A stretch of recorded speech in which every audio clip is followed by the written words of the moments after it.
Are you moderating? Yeah, I didn't get any questions. It's going to be very straightforward. Introduction to the space, community across hardware, success story. So what's one thing that's coming out of this space? Why is space important in the first place for hardware? I think everyone has a different take on that. And then what's missing outside of the bay? So building hardware in the bay, like what does that mean as a bubble? You're a technologist of the night. Sorry to disturb you. We're going to want to get this about yay far from whoever's speaking. So okay. if you're speaking, do that. If you're speaking, do that. The chicken foot. If you're speaking, do that. Leveler mic. What's that? We call it a leveler mic. Yeah, if you like to call it that, you know. It kind of is behaving sort of. It's kind of, you know, it could if it's clipped to you. Yeah. This is our best shot right now at good sound. Okay. If you fill the room with sound, fill the room with your voice. Speak to the back of the room. Hello, back of the room. Say it with pride, like you mean it. Hey, Greg. Hey guys. Good to see you. How you doing? Doing well? John Michael. Hey, Michael. Cheers.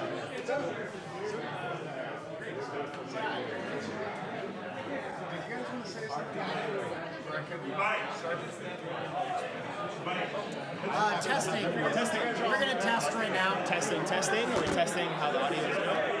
Audio is good.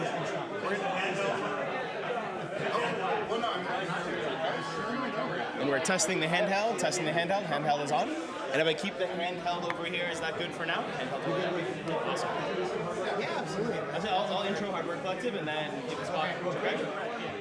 Yeah. Okay. Cool. So I'll do the quick intro and then I'll hand it to you to talk about Silicon Valley in your pocket. So I'll intro Hardware Collective and the event, and then I'll pass it to you for a few lines. Okay, sounds good. Cool. So you first, Yeah. And then you guys are going to introduce each member as part of the panel, so we'll get right into the panel for intros. Yeah, so there's two. He's actually with Harvard Massive. Cool. And then Silicon Valley in your pocket is somewhere else. Got it. What was his name? His name is Greg. That is Greg. Okay. Greg Fisher. Yeah. Why is there a camera for the crowd? It needs to be up here, Okay, welcome everybody. If you want to grab a seat, we've got a few extra seats. Feel free to grab a seat. We got two panels for you tonight. Feel free to grab a drink if you don't have a drink in your hand. You want to get a drink. We're gonna get started. How many people here have been to Studio 45 before? Raise your hand. Ooh, that's a good amount. How many people this is your first time? Raise your hand. Woo! Welcome. Welcome to the hardware home of San Francisco. Studio 45 is a co-working space. I'm Michael. I help run events here during nights and weekends. We did a climate hackathon this last weekend, and really excited to run the second event for Hardware Collective, which is a group across the entire Bay Area bringing together all of the resources, space, people, knowledges needed to build hardware startups. That's the theme for tonight. We've got two panels for you all. There'll be a chance for audience Q&A. I'll moderate a few questions just to get the conversation going. And before we jump into that first panel, we'll introduce the members of Hardware Collective. Greg, do you want to give a few words? howdy everybody. It is this an actual thing? There we go.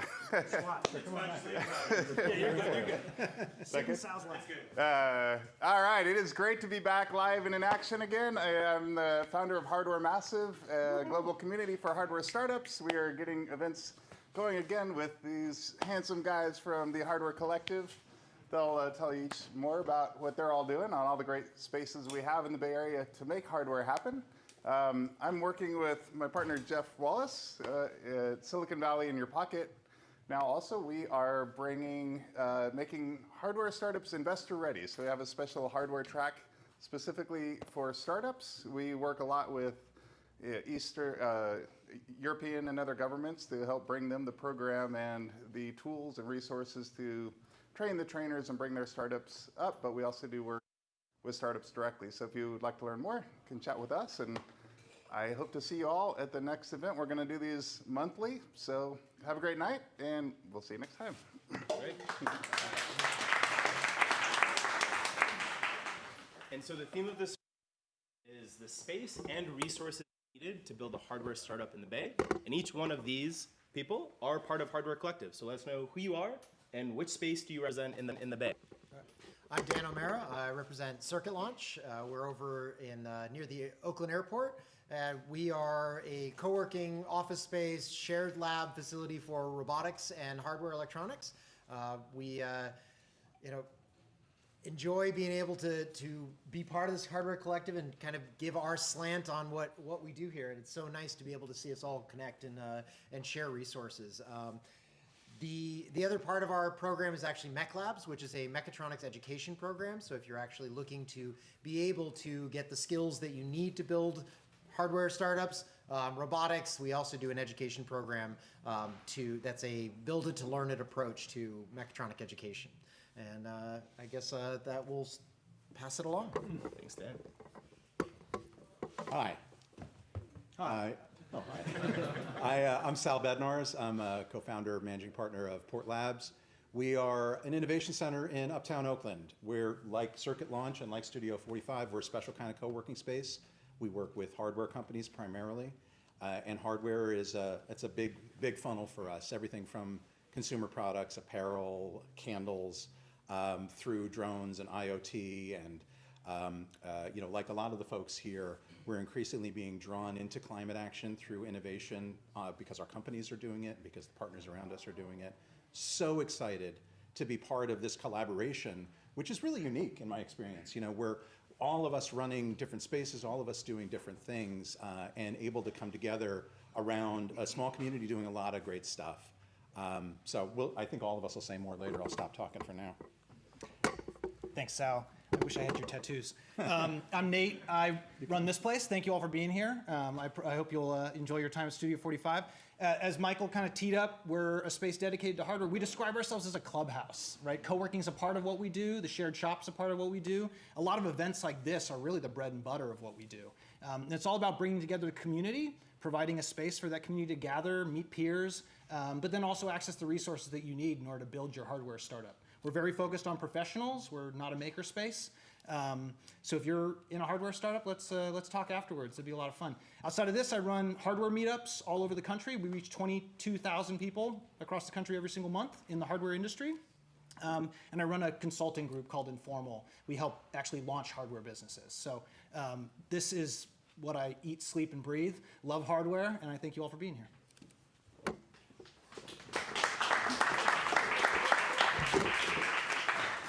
And so first question for you all is, what is one unique approach that each one of you has space-wise and resource-wise for the hardware community as you support your members? Because each one of you has a different take in what that means. So Circuit Launch, we're really focused on robotics and electronics, hardware like everyone here.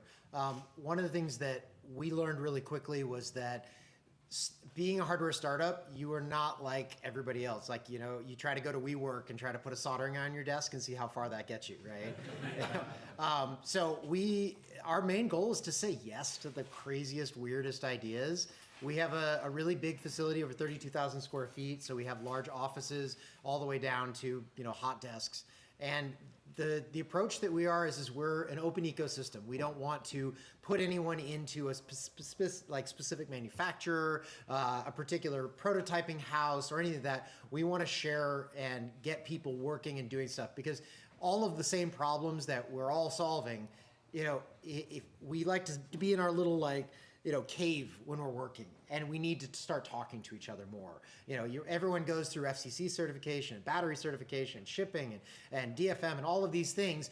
But if we're not talking about this, how are we going to learn? It's like everyone just keeps reinventing the wheel. And so Circuit Launch really is just we focus very much on robotics, but obviously hardware, electronics, and everything is part of that too. So that's really where we look at. We do have a pretty in-depth electronics lab and PCB prototyping facility, as well as all the other fun toys that we all need. But really, it is just like all of these places. It's the community. So if you're in the Oakland area for the near the airport area, come by and take a tour and see if our space is right for you. Then make sure you also tour these guys and see if it works out better for you.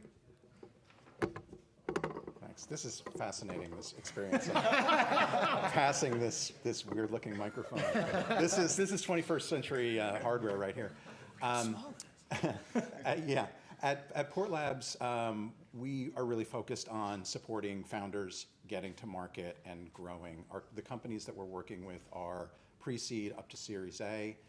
We're bringing in support for those people through sponsored programs, giving them one-on-one mentorship, hosting workshops on various different subject matter areas like how to size your market, how to find your customer, how to prototype your thing, how to cost things, how to defend your intellectual property, how to prepare for that sort of stuff, and small cohort programs.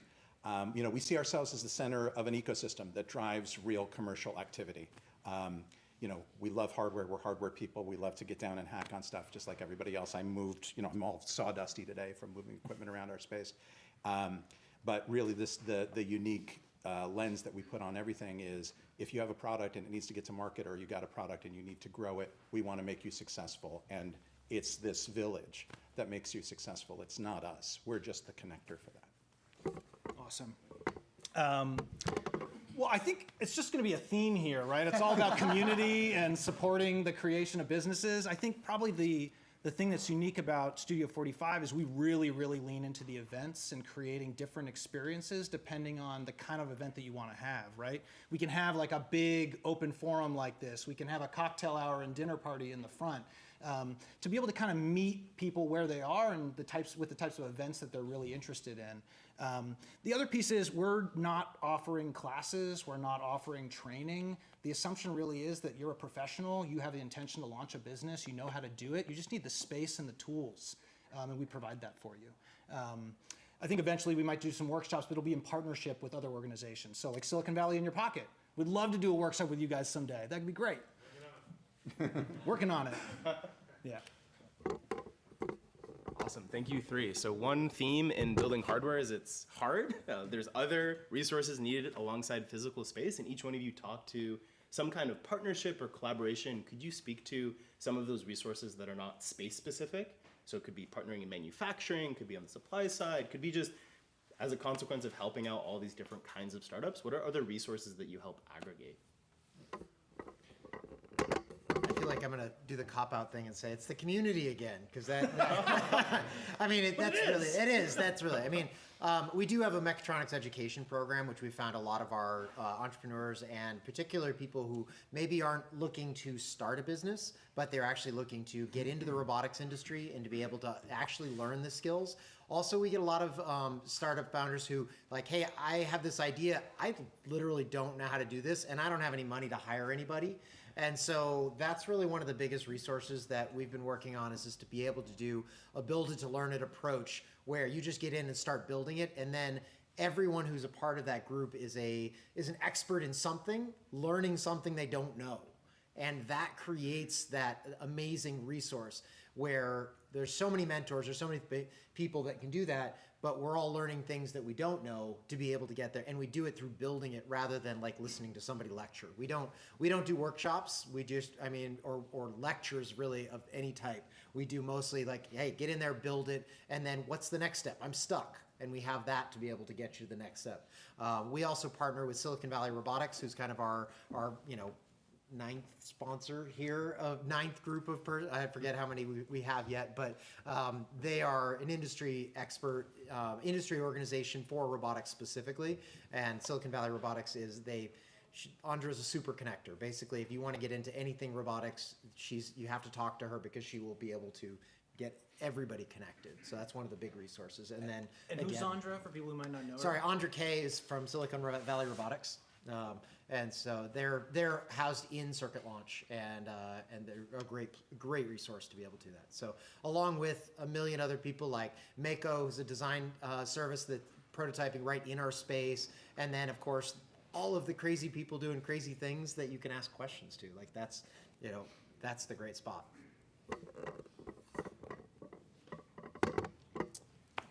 You said something, Dan, earlier about just saying yes to the crazy needs of all the people that walk in the front door.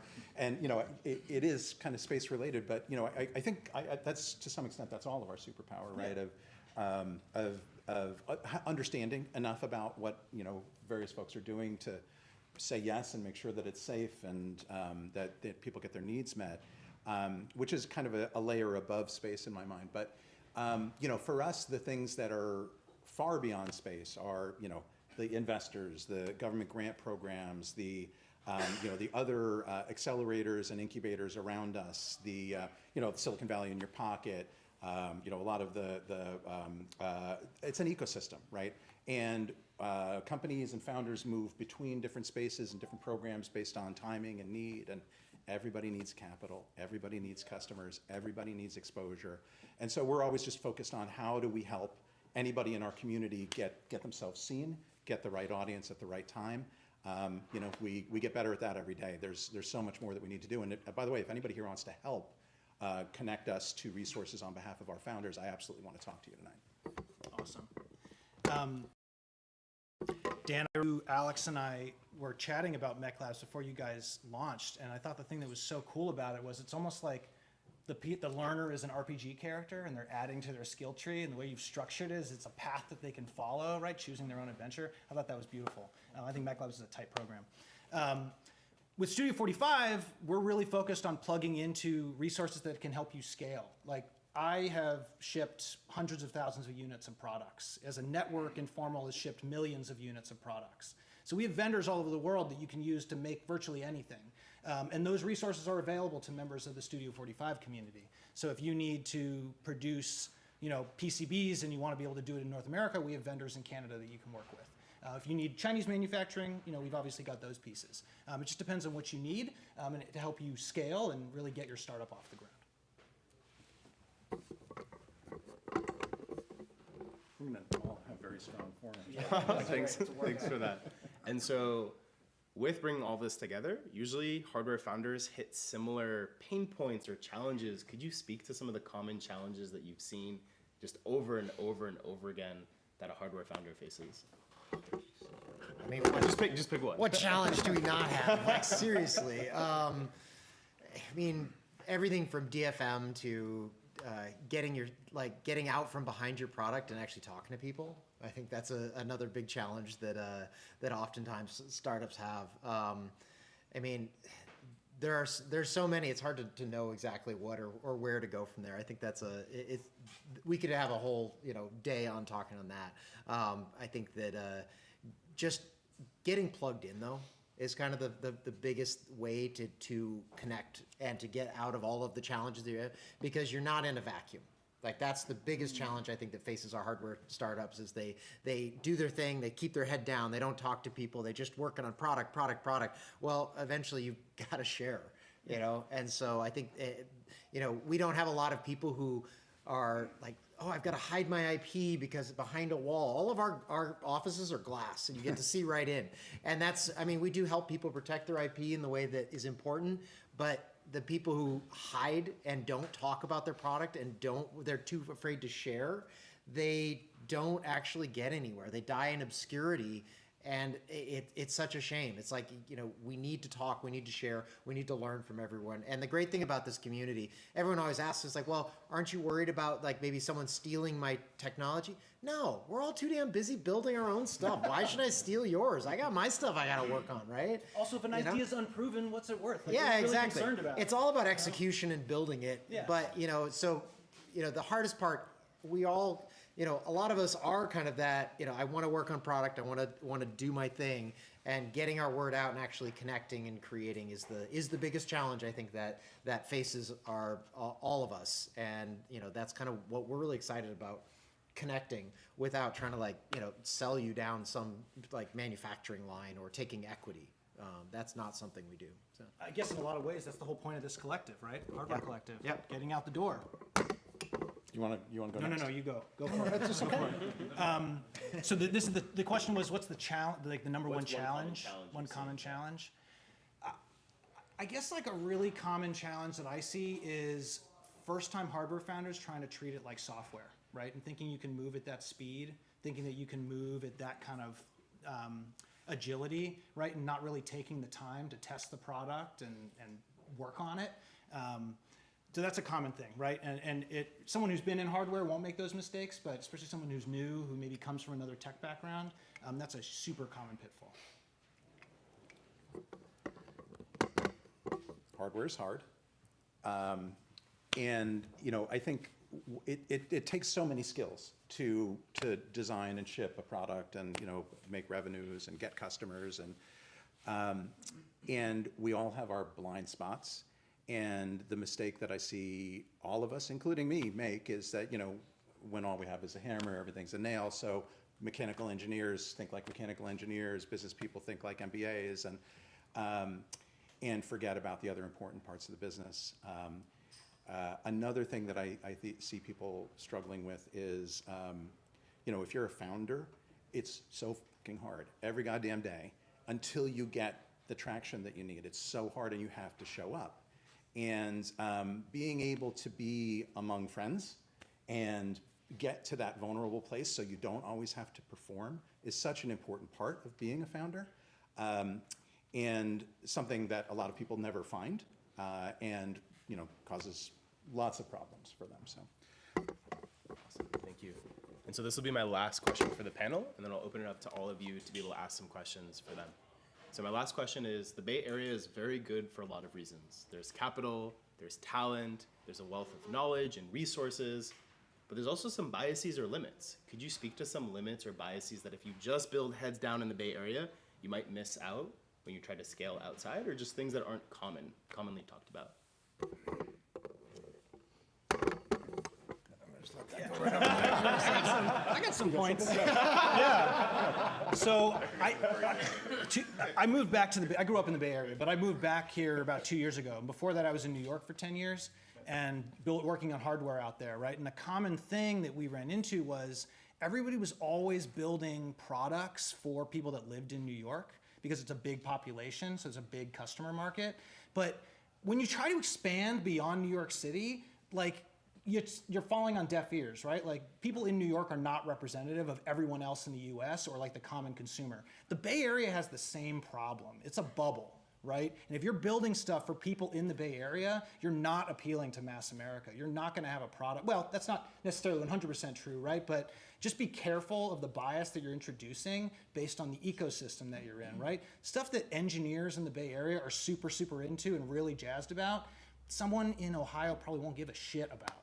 So, keep that in mind. Who's your audience, and are you too focused on the local community that you're a part of when you're doing your building? Yeah, I think this isn't specifically a Bay Area thing, but this is a kind of a privileged room. We're all in it, and a lot of people aren't, and a lot of people aren't being heard by those of us who are in this room. A lot of great products, a lot of great companies, a lot of great founders are outside of this circle, and they're not getting their products to market, and they're not being heard, and they're not being funded, and that's a huge challenge that a lot of us, I'm sure, are working on, and I think is real important to address and try and take direct action against. But I would love to see more women founders, more Black and brown founders, more underrepresented, poor second chance founders in this circle. People coming out of a very different life experience with very different ideas about what the world looks like. I think that there's a real power in the world around us here in the Bay Area that I'd love to see expressed more often. That was a nice layup for Silicon Valley in your pocket. That was pretty good. I think when I think a lot about what are these challenges and how can we get outside of our bubble, I see in the Bay Area, there is such an amazing amount of optimism. And that is something that drives all of us. And it's so nice to be able to be in a room full of hardware founders. Where in the world can you actually have a group of this many people who are doing hardware? Like, that is a really rare thing, And so being able to look outside of kind of what our thoughts are around what is needed for your product too is also super important. A lot of people get so entranced by their technology and what their product does or what cool thing it makes or how this thing, that we don't talk to enough people outside of our circles. We don't talk to enough customers outside of our circles. And that goes on so many things. I think you think, oh, we could just do everything right here, right? you actually need to get out of the state. Like, particularly when you start looking at manufacturing. I love our manufacturing here in the States. I love it, overseas there. But, most manufacturers could be amazing, don't even pick up the phone or won't answer your email and won't listen to an RFQ. None of that. You've got to literally just walk in their door and just start showing them your product, and then they'll give you a great quote and you create a great relationship. Those type of relationships don't happen over digital technology. You have to get out of this area, and even in people in the Bay Area, I'm not even leaving the city. I'm not going to go talk to these people over just across the bridge. It's my first product was a little Kickstarter. It was a foldable standing desk, and it was just a tiny little thing that was fun. But the only way I did it was literally walking into all of these sewing houses, which nobody spoke any English. And I just sat there and I sat down at a sewing machine and showed people. And then they talked to me. They showed me, It's like creating that relationship outside of the Bay Area, outside of your little bubble, and getting off of digital and actually meeting these manufacturers and these resources in person is just so crucial. Totally. So. Appreciate that. We have time for a few questions from all of you, so feel free to raise your hand if you've got a question for for one of the panelists. Want to do the? I'm just going to repeat it. Okay. Yeah. A lot of issues or problems, difficulties can be overcome with money. And that's something that you see solved by large companies where they do a lot of dumb things, but they solve it with money. And one thing that is maybe missing from this conversation is how do, especially in the current environment, how do founders get money? How do they get funding for the projects, and how do they get past that hurdle where they could execute maybe an amazing idea, but they just don't have the funds to do so? So I'll repeat the question for those streaming in. Question is, how do you get initial funding to be able to start working on these ideas? For those that don't have, access to friends and family or their own capital, grants are often a way that a lot of hardware companies make it to the point where they can show traction and get some sort of equity investment. And those grants can be real meaty. We have companies working in our space right now that are, they get 7-figure grants from the Department of Energy because the things that they're working on are meaty enough to solve real problems that the Department of Energy, for instance, is invested in. So that's often first capital. There are lots of creative ways to get to first capital: selling an MVP before it's ready, making a commitment to deliver a thing at a later date, doing more with less, telling more stories to generate more excitement, selling subscriptions, and Participating in a community. yeah, participating in a community. There's an infinite number of answers to the question. Getting capital is very hard. Especially in the current environment, and especially in hardware, because the capital patterns are very different. You need a lot of time and a lot of capital to get so much more than you need to build a software product. So it's a unique challenge, and I wonder, maybe Jeff, if you want to say a few words about this at some point. Yeah, we're even talking as the Hardware Collective about creating a new form of a fundraising note. Because the standard safe and convertibles that are extremely common, they're wonderful for SaaS companies. They're not as wonderful for hardware companies. So we've been collectively as our group putting together, and I think one of our future sessions is actually going to get into this specific topic around fundraising for hardware companies. I will concur with grants are definitely something we work with some of our hardware companies on. The other thing I will say is don't waste your time talking to 95% of the investors you talk to, because they're not interested in hardware. Yes. And the thing is, everyone will tell you it's a numbers game. Go talk to as many investors as you can.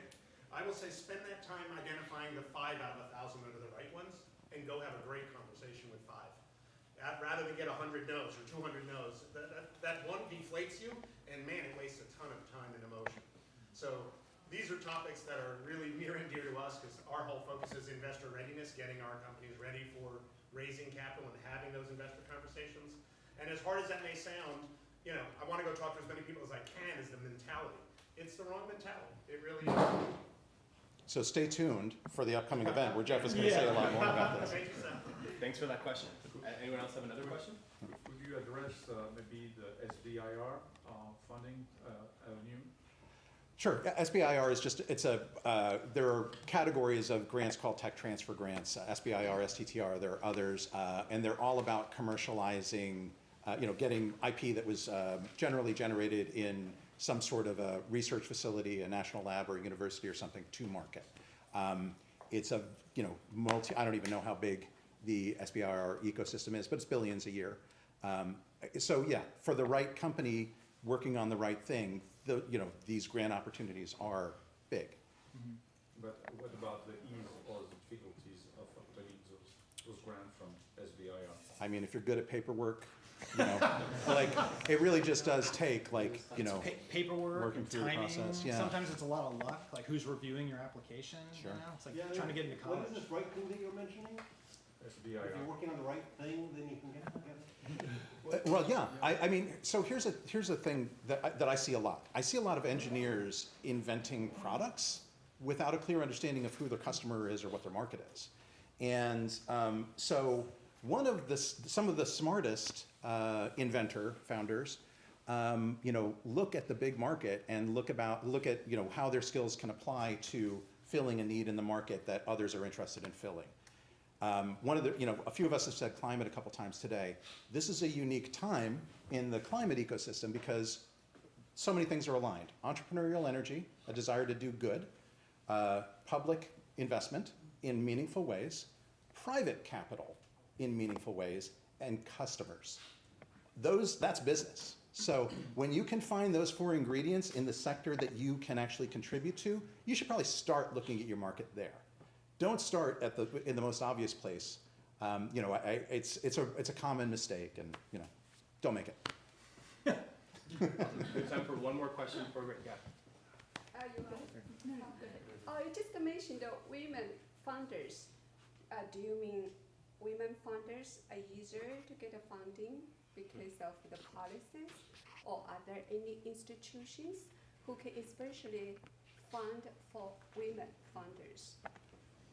Can somebody else talk for Well, me? I think what he meant was that there should be more women founders in hardware. I think that everybody knows that it's harder for women to raise money than men, and that's like a sad fact, right? It's also really difficult for hardware founders to raise funding, right? So it's a double whammy of difficulty. That's something that needs to change. It's a sad fact of things, but I would definitely not say it's easy for female founders. If I might comment, there are actually specific angel investors. Marian Narrows, for example, one in San Jose, who says, I need to have representation of females on the board, and she funds female founders. There's other VCs and angel groups that are specifically supporting the diversity. They're looking specifically at female founders. They're a minority, but seek them out, and you will have definitely more traction. Okay, great. Yeah, it's like what Jeff was saying, right? It's like really focus on those investors that have a track record and have an interest in that and go after them rather than the spray and pray approach. Yeah, and because the problem is uniquely hard, there are people that are prioritizing that. There are accelerator programs, there are grant programs, there are all sorts of programs that are targeted at specific populations. And if you're in one of those populations, go find those programs first, because you will get more traction there faster than working the general market because of the barriers. Right. Thank you guys. Let's thank the panel. Thank you.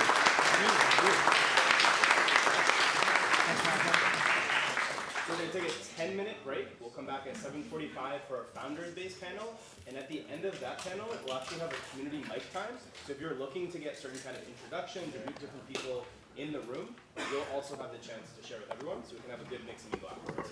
10-minute break. We'll be back at 7:45. I was going to shout, Jeff's an investor. How are you? Good. Yes, I can imagine. You mean things in light? Maybe in like 5 or 10. It's really interesting.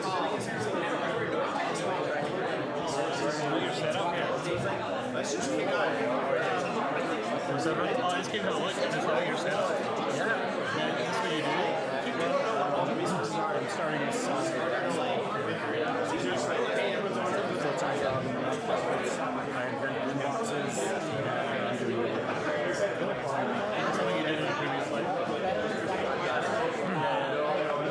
And you're streaming this? Yeah, we're shooting. It's a circuit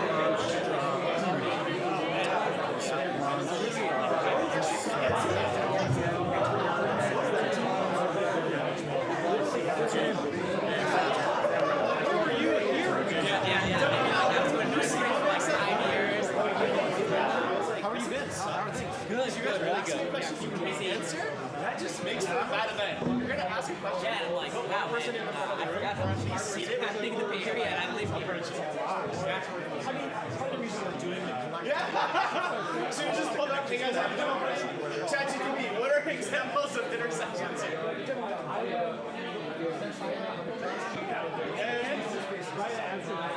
Give me some ideas here, and please make it investor specific because they are the most curious. I also find it's so simple, but also I bet at least half the investors there which is like that's a challenge for you.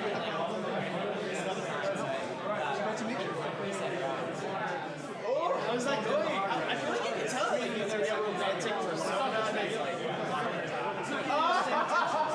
That's a whole different thing. It doesn't need to.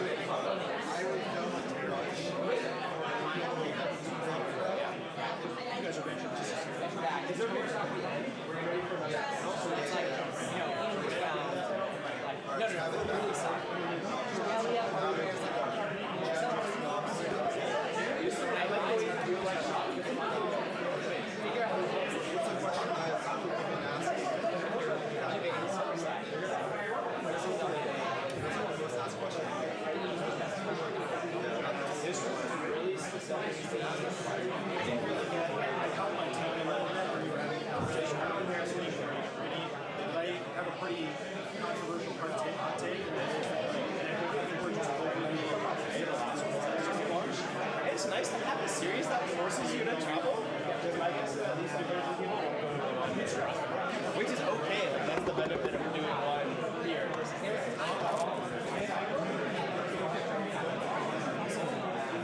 You see a lot of or is that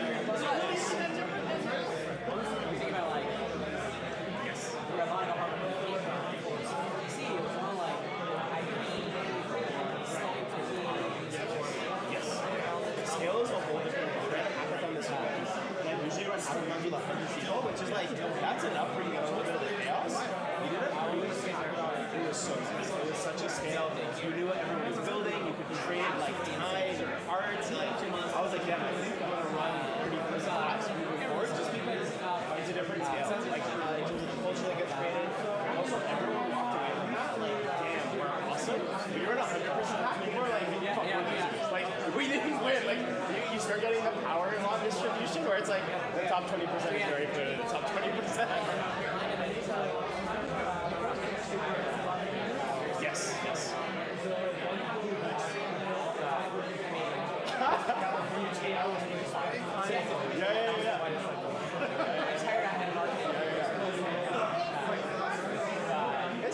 That's why I like them. They're more like embodied serendipity. The team that won this one, they had one person on the team that was a private beekeeper. She has the best insight and workable knowledge of like, this is broken about hives. Like, here's a business opportunity because things get shit. Like, that team just won because they had one person who like wouldn't change who they were. And it's like, that is an interesting thing to build on, which at least the team would have a 0% probability of working on that without having to happen. So that's why I like doing hackathons. You really get people who maybe they'll meet and maybe they'll get to know each other, but they won't actually work together. There is a little incentive for like a mechanical engineer from Tesla and a software engineer at insert company here and a beekeeper working for them. Well, hey, one of the box this one was open, so this was run as a professional hack, so people would come in with prototypes. One team actually came in, they were working in the green bond space with marketplaces, so they had an initial prototype of their pilot in there. It was also open parts, so some people came in with their whole like boxes full of electronics, others like workshops and boards. But the interesting thing was, I was ready for the one person to come in and just like crush everyone. No one did that. Everyone came in and was actually pretty, it was a collaborative culture, so even people with a leg up, it got spread out. It wasn't like, oh shit, that team, like, I don't know, like that's a team that's been working for 2 months on this idea. That wasn't like,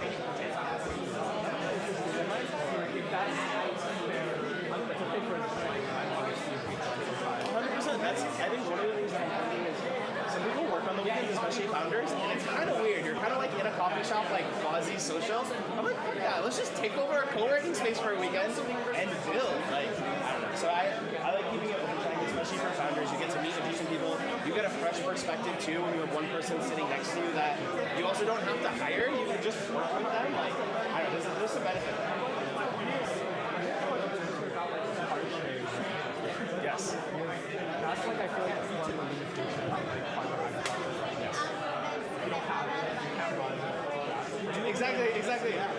So in Boston, we had one electronics store we could get everything. I have so many people here that are like, no, you're screwed. Like Noisebridge, Noisebridge was awesome. We used them as a satellite for like some smaller things. But we got most of the budget just went through a parts library. So we had as much as we could in house. But I was like, how is there not a micro center in this city? Like what? It's hard. Yeah.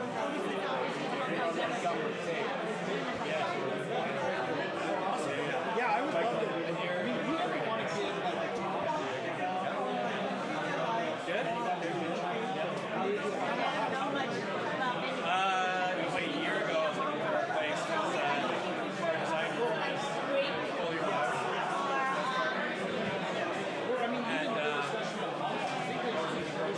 And be a home base when needed, but most of us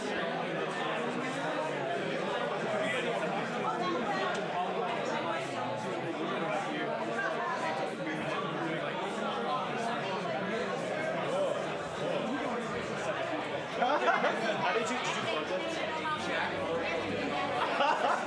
Well, so we were doing a tour last week, and someone's like, I get it, but what can the space be used for? Jack was like, that forklift, this wall, we can get shit in here. I was like, man, he's got stories. He's done it. Yeah.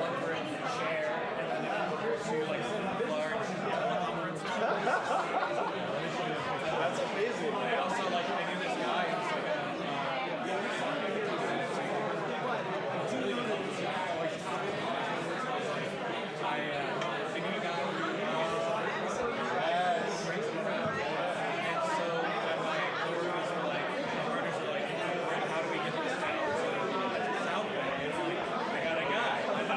That's what you said last night, is getting your robot to Texas. The last mile shipment was so hard. Yeah, It was so hard. Oh, you got a guy.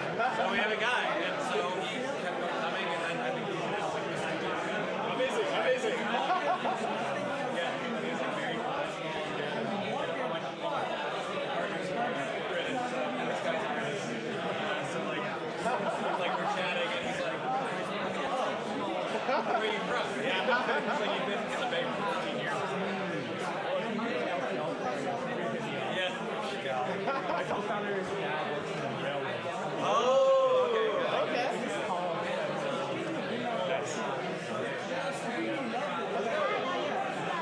I was Studio 45. Yes. Nice to meet you.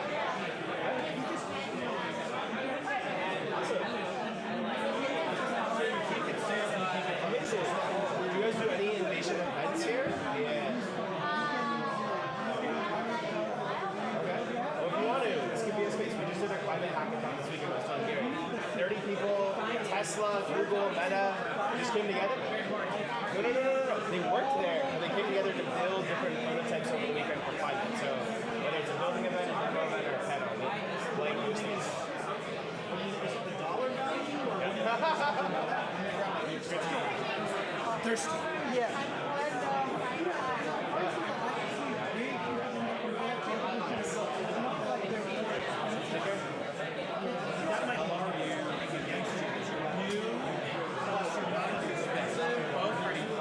We're a year in as well. So like, yeah.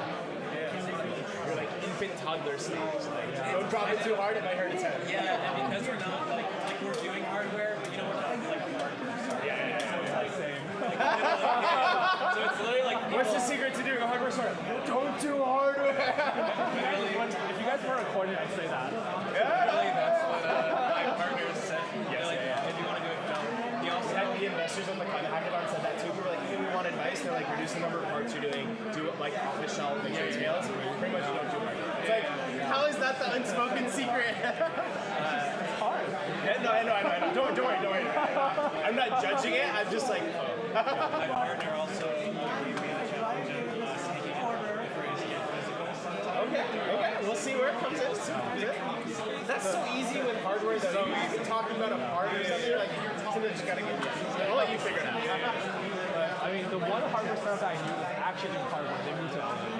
Really? Yeah. Well, was that like a space thing? Was it just like a founder? Space and then also resources. They were making like 3D casts for metal for aerospace. Makes way more sense to me now. LA has like a lot of aerospace companies, guys, suppliers, and JPL, yeah. Whole ecosystem. Actually been using, we've tried to use some of their suppliers because they're very good at making high precision equipment, and a lot of them, because maybe they'll do like interiors for airplanes, very good with very durable performance. So like, they're really good. We were doing a chair, so we're like, oh, both of those things work really well. Let's make that happen. Yeah, We also have like so yeah, he goes, he'll ultimately make something happen. My partner won't tell me the details, but he's like, it caused me so much friction. We're gonna get started in like 2 minutes. So 2 seconds. Yeah.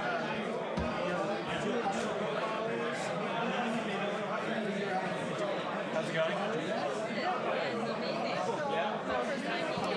We're gonna start. Is Anna in stock? I'll go grab it. Set him up. Awesome. Oh.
He honestly said that. He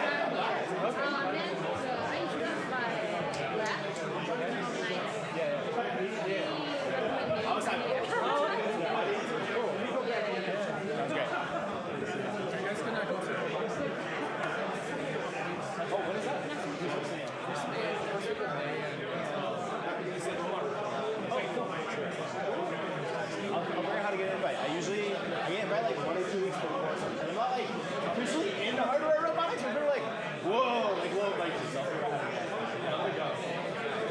It's a good event. They did really well last time. That was the last one. Okay. The robotics. The reason it was good for us is that they invited a lot of I've never seen you before, but this is exactly what we do. Is it in Oakland or San Francisco?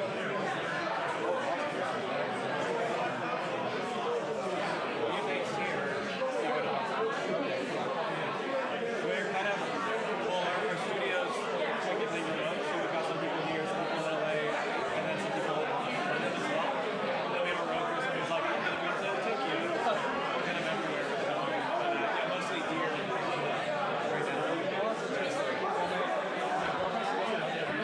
Okay. Yeah. It's great, yeah. I almost feel bad right now for only one in San Francisco. You guys.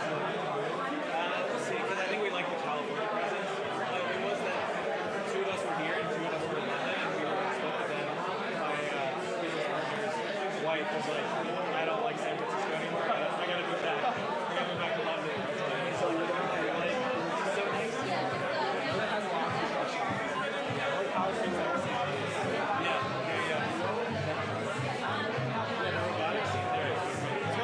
Are you going to be Yes, Mike.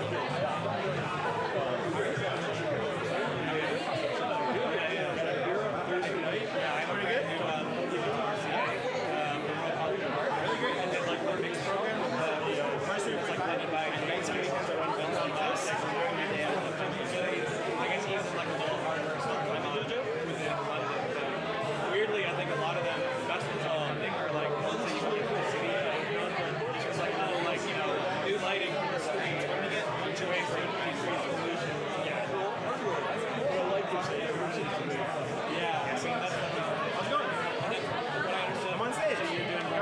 Michael, nice to meet you. You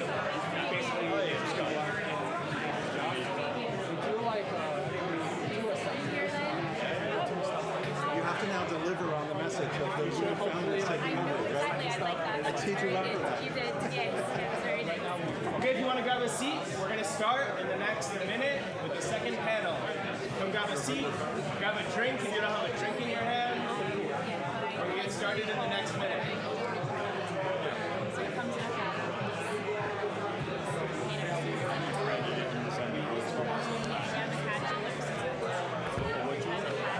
He has a little hand mic. It may be easier to bounce that around.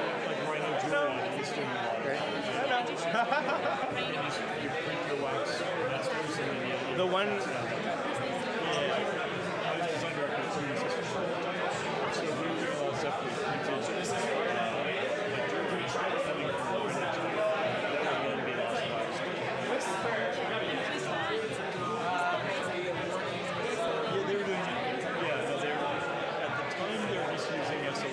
It's funny to see the old tech and the new tech. Yeah. Impedance mismatch. We need a little drone that'll just like. Exactly. This thing weighs, I don't know.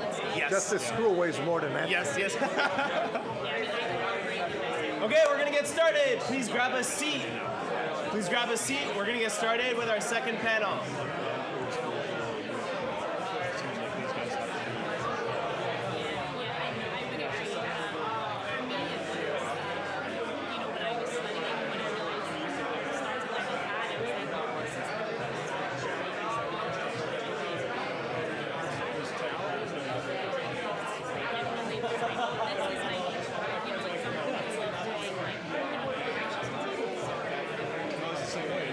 Tech is going to amplify things. Before you guys open it.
That's palladium.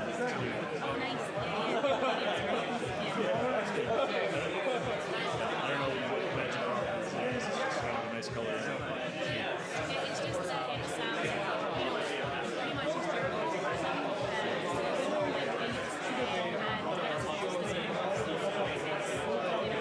Yes, but actually, like, so when I first came to Australia, like 15 years ago or something, I used to work in a facility and I said to the people, such a man, money to things to do because I think this is going to be, an environment and it's absolutely good. So like, instead of being a porter and pricing one of these porters or something like that, so,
we got the thumbs up from the camera. So we're gonna start. You guys could give your attention to the stage. We are beginning. We're gonna start. And so for our second panel, we now have a different perspective. We've got a perspective from the founder perspective. So the first panel, you heard about resources and spaces needed to get a hardware startup going. Every one of these people have built in the realm of hardware, but also in very different spaces. So to kick us off, just give us your intro. What are you working on and who are you? Yeah, hi, my name is Scott Summit. I'm an industrial designer. I worked at Tonic, Apple, a number of other design studios, taught industrial design at Stanford, Carnegie Mellon, Singularity, and have a startup now doing, and then started a company called Bespoke that did 3D printing exoskeletons for scoliosis and prosthetic limbs. And now I have a startup over at Circuit Launch with Dan, and we are doing a immersive haptic interactive robotic environment for fitness specifically. And you can see our video is kind of somewhat cycling in the other room there. And if a handful of people in the room here have done it, if you haven't, come to Circuit Launch, sync up with me, and you should do it because it really is a pretty amazing experience. Thank you so much. Oh, just pass the mic. God, that's heavy. We're gonna do the mic pass thing. Okay. Hi, my name's Anna. I'm the founder of Avia Jewelry, which is jewelry for travel. So all of the jewelry folds flat to 2 millimeters, and it's all housed into a CNC milled aluminum case that comes with a nice suede insert and clicks together nicely with some magnets. So the idea is that if you go away for a vacation for like a week, you just have this one credit card size case, and inside you have 5 pieces of jewelry that you can wear in, multiple different ways. It's beautiful. Thank you, thank you.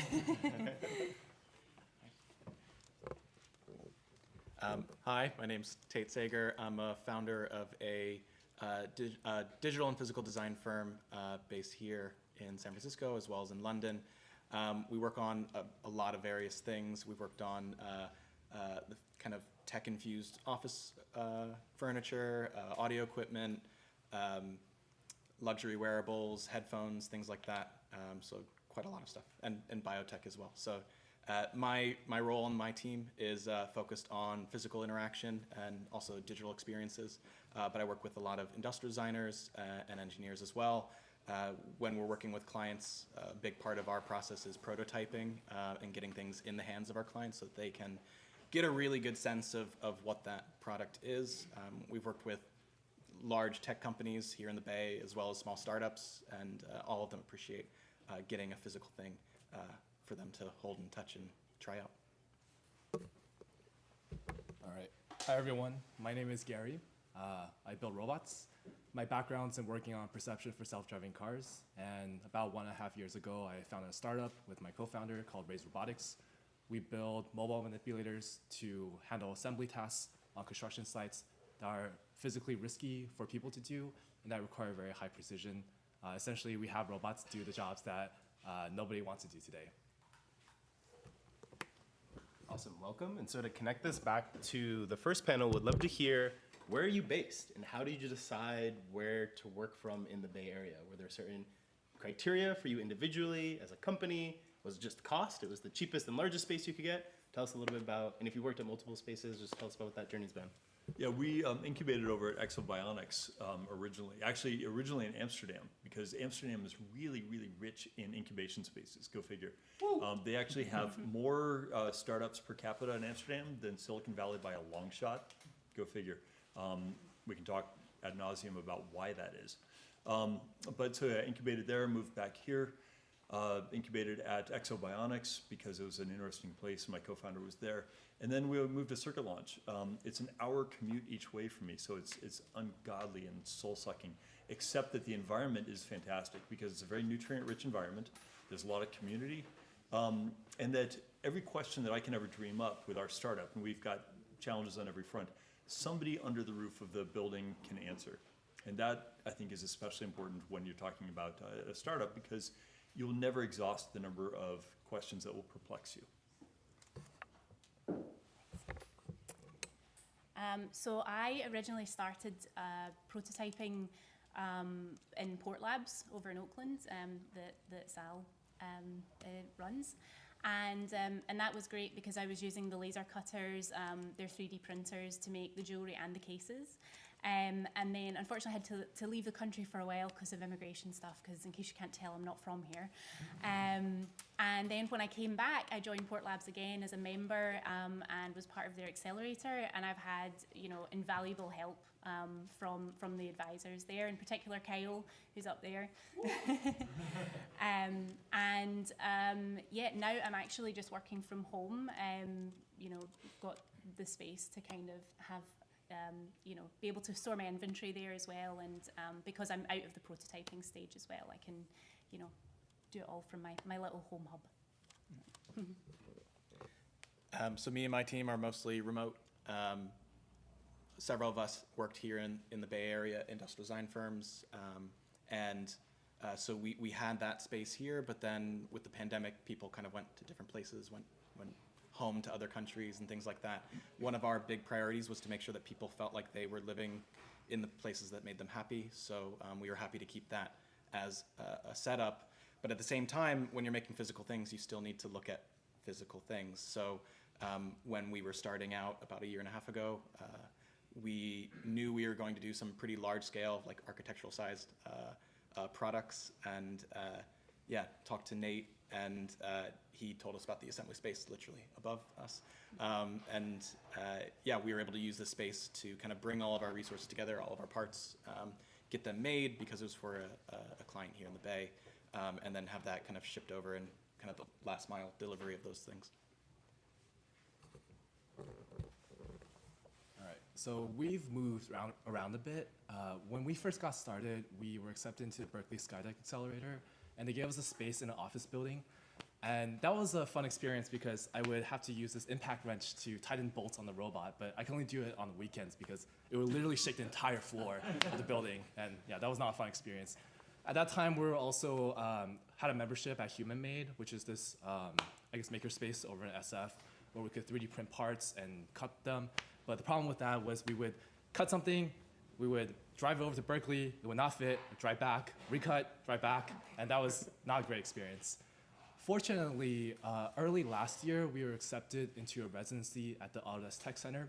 So this is a machine shop and research lab that Autodesk runs over by the pier in San Francisco. They have CNCs, 3D printers, and they were very gracious to give us a space where we could actually house the robots and develop it, and that really helped us on our journey. And then earlier this year, we actually moved into Studio 45 for a bit, where we built a little test rig and occupied that space where you guys are sitting right now and tested the robot out. And that was also an amazing experience. And thank you so much for allowing us to do that. And now we have our own space in Dock Park, San Francisco. And so one of the main reasons to get a space is to build your first MVP and your first prototype. And it's very rarely that first prototype goes well. So tell us a story about an early prototype. Wow, yeah, I think we're on the like 6th or 8th or something prototype. The biggest danger with a proto is that you're using it to get your message across. And you're also resource constrained, because until you get the funding, you can't do it the way you want to do it. So as an industrial designer, you want to create the sexiest thing possible because that's what's going to excite your investors and get them to write checks. The downside is you have to do that on an absolute budget. So that is the challenge I've been wrestling with for the 6 years and the $1 million I've put into this company so far, is trying to maximize the sexiness for the fastest turnaround and the minimal cost. It's an eternal challenge, and that requires a lot of creativity because you can tell a VC all you want. Yes, you see this, but it's a POC, and pretend that the wires are hidden in it, and pretend that you're not seeing exposed bolt heads, and pretend that the cables out the back aren't there, and that the CPU is embedded in. You can tell them that all you want, and they don't believe it, because their job isn't to envision the future. Their job is to interpret the present, no matter what they say on their website. It is the designers and the visionary people who can see something as a pile of wires and nuts and bolts and duct tape, and see the final product and get excited by that. But that is a unique, unusual skill to have. So that is a challenge that anyone in a hardware startup faces.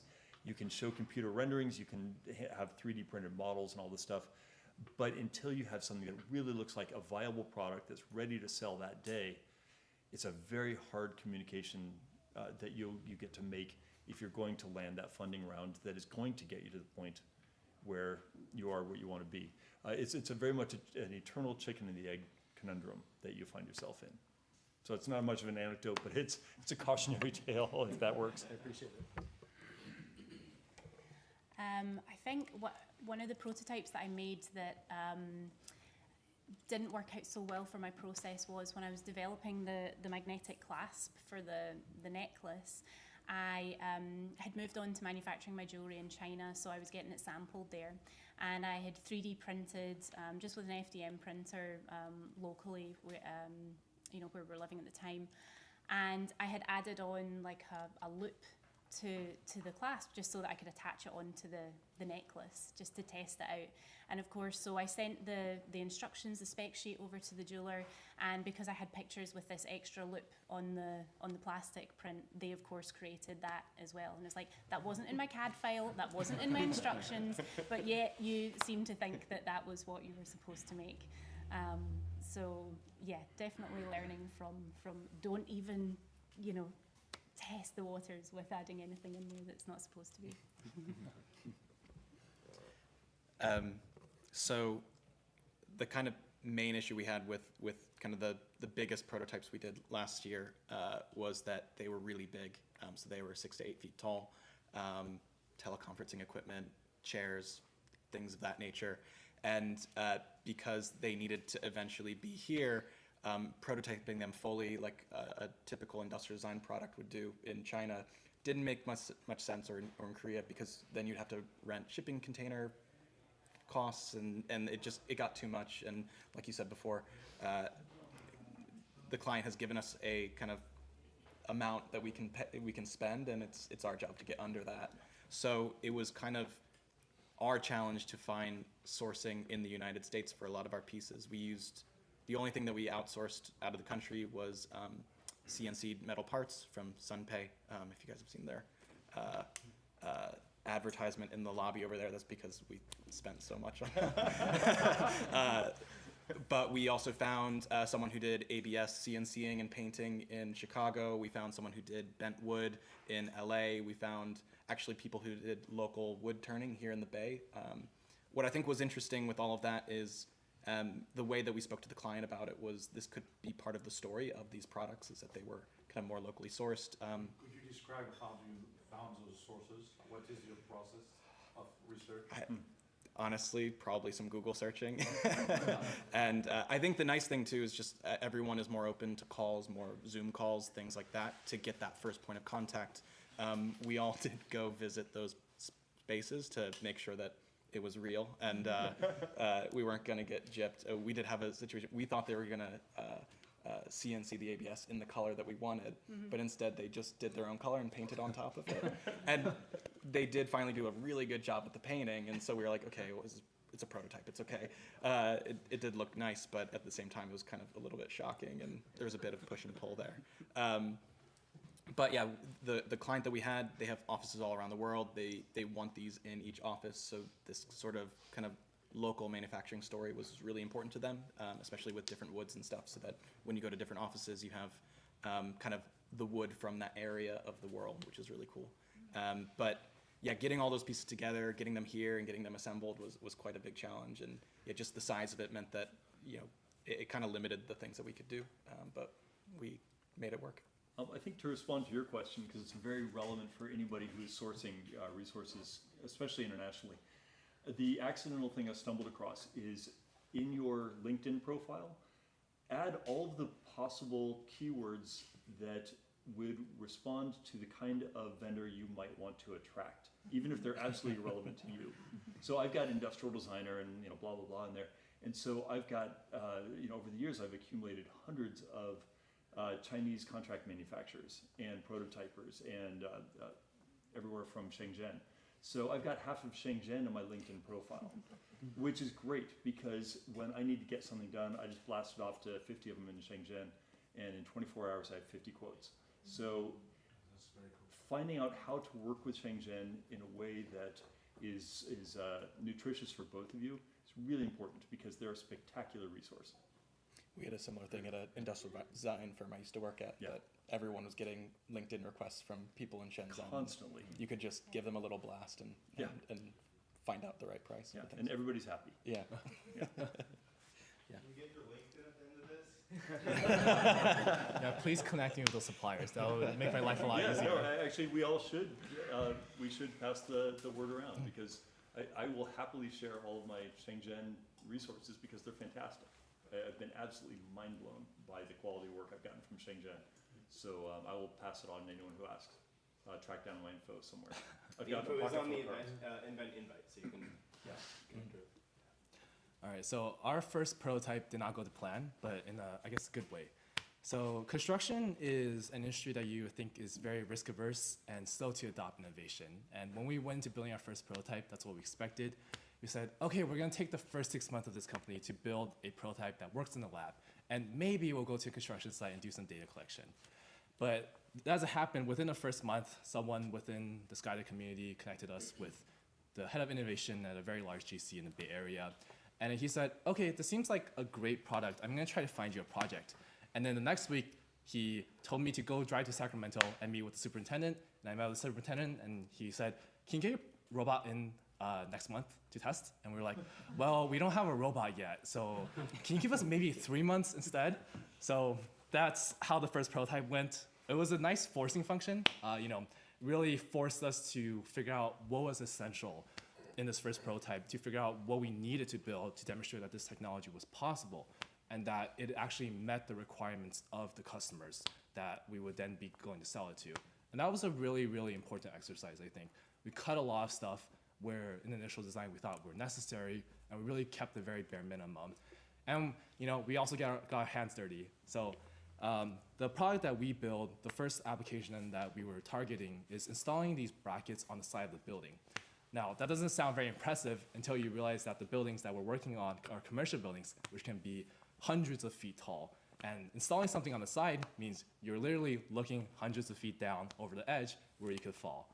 So that was kind of a very fun experience where I'm actually a rock climber, and that actually helped a lot because literally during the first time we tested a robot out on site, I was dancing on the edge of this building about 100 feet above the floor, trying to walk around my robot so I could reset it, try it again, try to get it to work, go back to the computer, type some stuff in, watch it run into the wall, and then go back to the edge, move the robot back, and try to run it again. It would never work for you.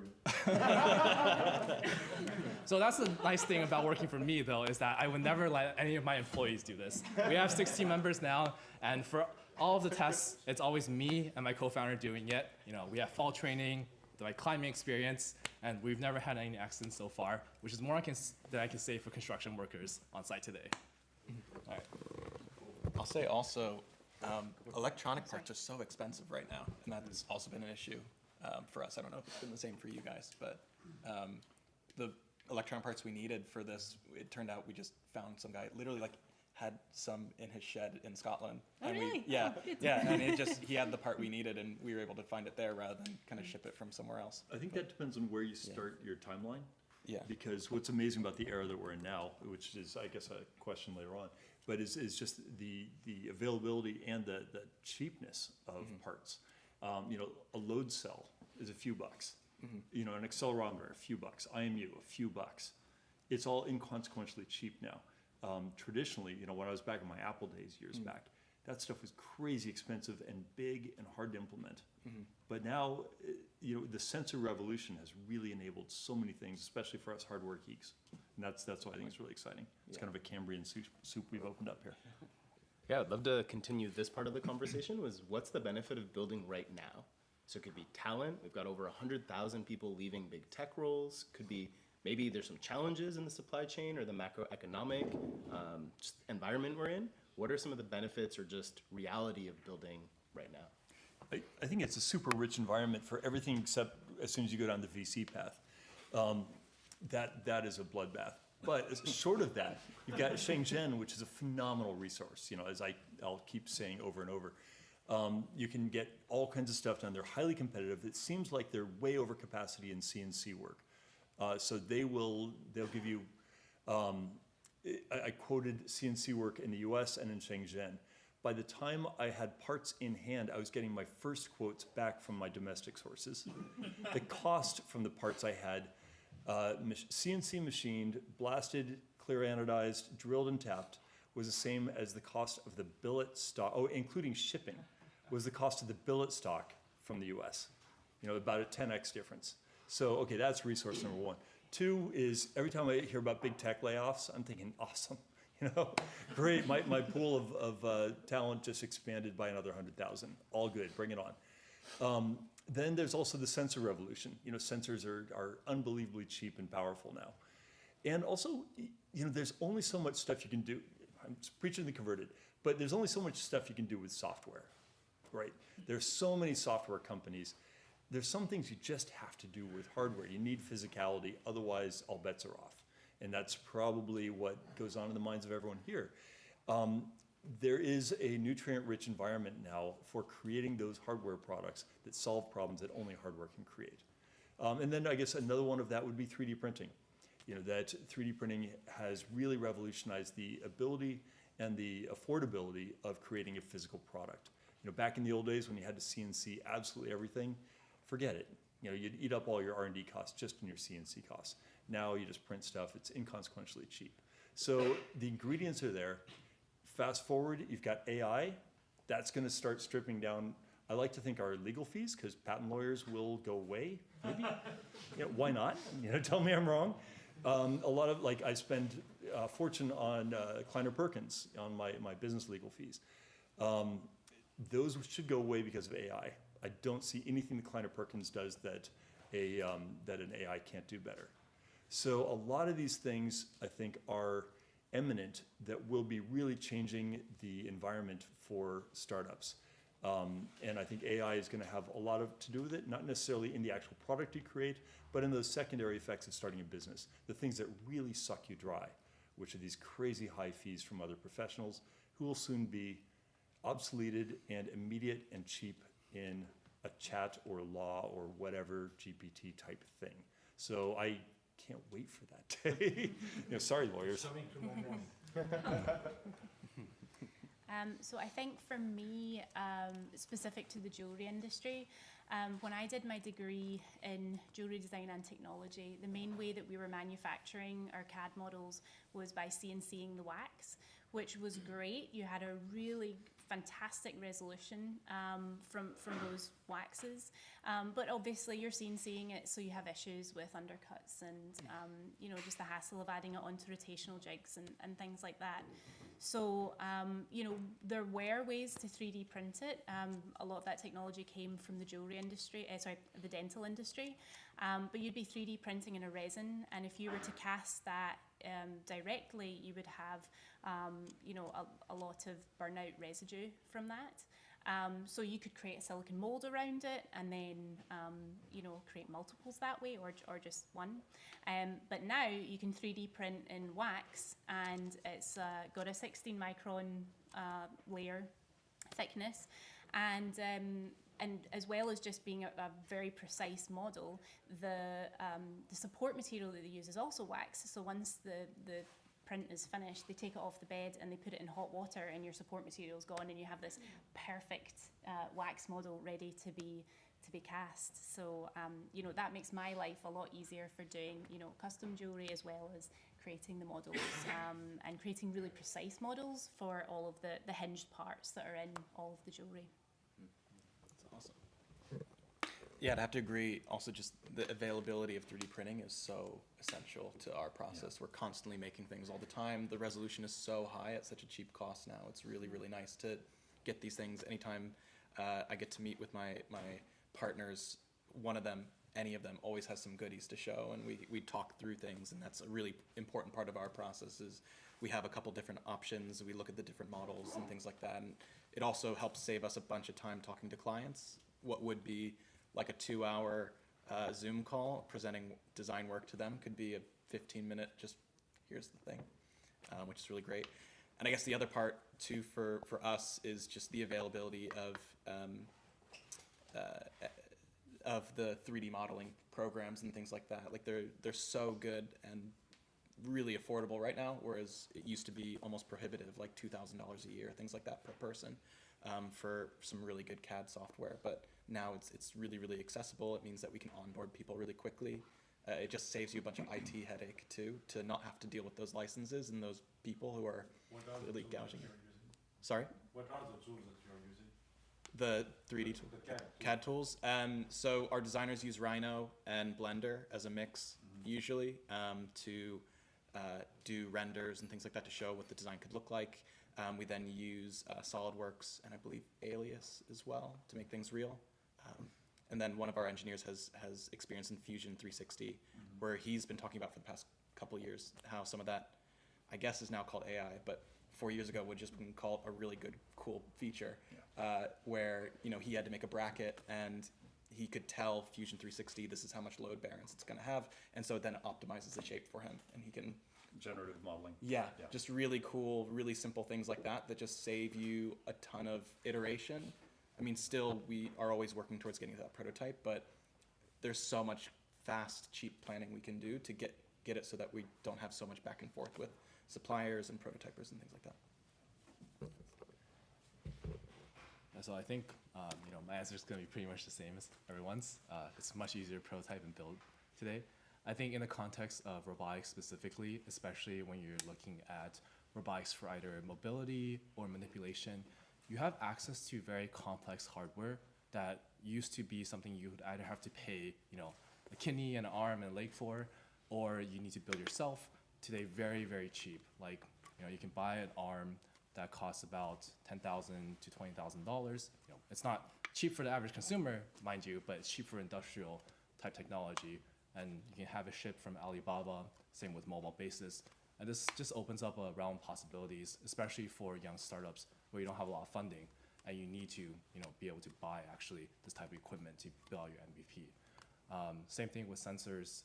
When I started in working at AVs, the only sensor that was available was a Velodyne 64 that cost about $65,000 and took about 6 to 8 months to get. And now you can buy something, maybe not the same resolution, but half resolution for a couple $1,000s and get it, shipped to your house in 1 week. The availability of this very precise hardware, very complex hardware, and the ease of accessing it, I think, makes a lot of applications that previously weren't possible to build today.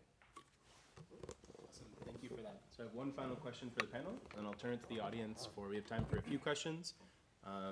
Last question I have for you is, we're right in the center of where hype begins, all these hype cycles, and so I'm wondering, as a founder, what pressure do you feel, or maybe you just shove it off, to have like jewelry that's NFT minted, or furniture in the metaverse, or AI lawyers? Like, what pressure do you feel to figure out what kinds of technologies to bring in, not only on the product side, but also operational side as you're building your company? It's interesting because as a startup person, as you know, your timeline and the Gartner's hype cycle are unrelated. Once in a while, you get lucky. My last company was in 3D printing, bespoke, and we rose as the Gartner hype cycle rose. We were acquired right at apex, and then it crashed soon after. So we just had serendipitous timing.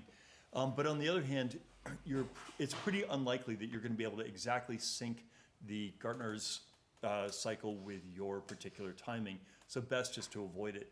The other thing is to be aware of what jargon is in and what is out, and not among your friends, but among the VCs. Because if you think VR is hot, but in the VC community, they're saying, wait a minute, nobody's made money on VC and a lot of people lost money, then back down on the word VR. Or if you're using the word metaverse because you're thinking that's a buzzword and it's actually a kill pill within the VC community, let's not use that word. Let's use the word immersive instead, or persistent, or whatever.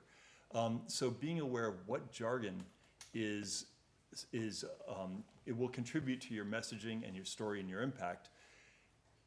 Within the VC vernacular, that's going to be really important. So ideally, you befriend a VC, even if it's totally counter to your nature. There are some really cool ones out there. Befriend them and get to talk to them and find out what goes on behind the curtain. Or even invest in a fund and then go to all the meetings and find out what it is as an LP in a fund or GP, either one. so that you get to see from their eyes. Because when you see from their eyes and you're looking at yourself reflectively like that, it's a very different world, because you start realizing that, oh, okay, the messaging I'm giving is falling on deaf ears for a reason. You know, that they are looking for a certain type of messaging, I'm giving the wrong one.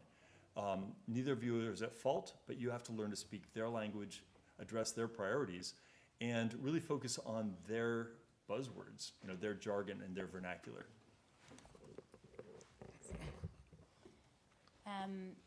Yeah, so talking about NFTs, that was something I had looked into. I launched on Kickstarter last September, and so I had considered, oh, maybe I should offer an NFT of the jewelry CAD model, and then kind of realised that that's actually not what my market wants at all. Like, my backers on Kickstarter are not at all interested in it, like a lot of them being friends or family as well. You know, some have issues with Kickstarter in itself, so the idea of wrapping their head around an NFT is obviously you know, a whole other thing. So I think it's important to, like, you know, even for jewelry, you know, you're supposed to keep up with the trends, but with what I'm doing, I'm not following that, you know, and you have to really be secure in what you're doing to not get led astray by, like, you know, these companies that are doing really dainty rings, and that's, you know, what you see all over Instagram, but actually staying true to like, you know, the main point of the jewelry, which is that it folds flat and you can take it anywhere, and it's going to be versatile for people to wear all the time, and really make sure that that's the message you convey, and yeah, not get swept up in all the other stuff. How did you decide that as one of the main product criteria? What's like a quick origin story or decision? So I think I'd made some jewelry which was kinetic before, and I got such a good response from it when I showed it to people, and I thought, with so much jewelry out there, you know, you really need something which has that wow factor. And so I knew I wanted to do something that moved, but I didn't quite have, like, the brand identity figured out until, because I was traveling so much in a long distance relationship, that I realized, like, you know, taking jewelry on and off all the time was really awkward. And I was like, oh, well, hang on, if that functionality allows it to be convenient for people who travel a lot, and there's, you know, it's quite a big target market of people nowadays who are digital nomads, or, you know, travel influencers, or, you know, whatever it is, even just going from, you know, the office to dinner, and they want something convenient to take with them, you know, and realizing that, like, that's actually a big population, you know, that's enough to target to you know, feed the business. Thanks for sharing. Mm-hmm. I have to agree with you as well. I think it needs to be from a kind of user-centered point of view if you're going to do things like that, and kind of, I wouldn't say buck the trend, but be very mindful of how you're going to take advantage of it. So we do have clients who are more digital products, and some of them obviously right now are like, let me put AI into things. And the thing is that they actually really have a good use case for putting AI into it, and therefore my job with them is to help make sure that they are creating user value from it, not by just like adding it in because an investor wants that in. I think there's also been some other, you know, use cases like that with NFTs, with digital arts, and some products or projects I've worked on as well. But really, it's always about being really, really specific on why are you putting this in, because otherwise, I think people will see through it really clearly that you're just trying to be trendy and not really providing much value. You're just kind of adding a little bit of sparkle to something.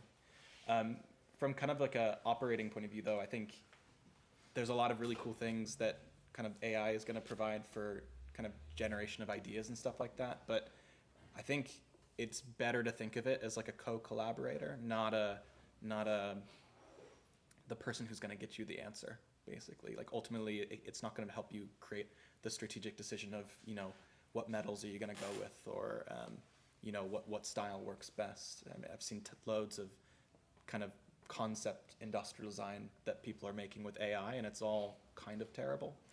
It's like candy. It's the design form of candy, basically. It's not actually helping anyone. It's not solving a need, and it's really difficult to make. And so I think it's going to be more interesting.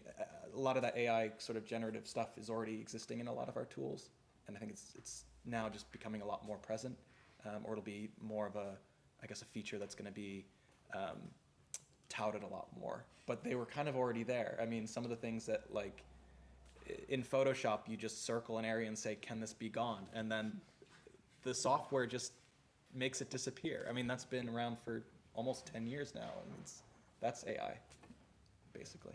So yeah, those are the places that it works the most for us, but those things have been around. And when it comes to our clients, we just try to make sure that they have a really good use case about it. All right, so I think I've lost track of how many times over the last 2 months I've had an investor tell me, you should use generative AI for your robots. People use ChatGPT and they're like, oh wow, you could just put this on a robot arm, it can do everything. But it's not as simple as that. I think that there is a lot of potential for a lot of this new technology that's coming out. And I think that what's important is to really make sure you yourself learn the technology and see if it's a good fit for your business.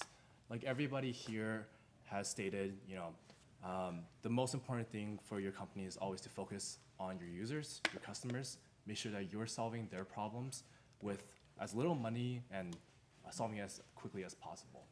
If this new piece of technology like ChatGPT, NFTs, Web3 helps you in that mission, then by all means, take advantage of it. But you really need to make sure that it actually does. Like when we were raising money last year, one of our advisors told us we should make an NFT. He was like, wow, we just sold an NFT. We raised $2 million off of that last week.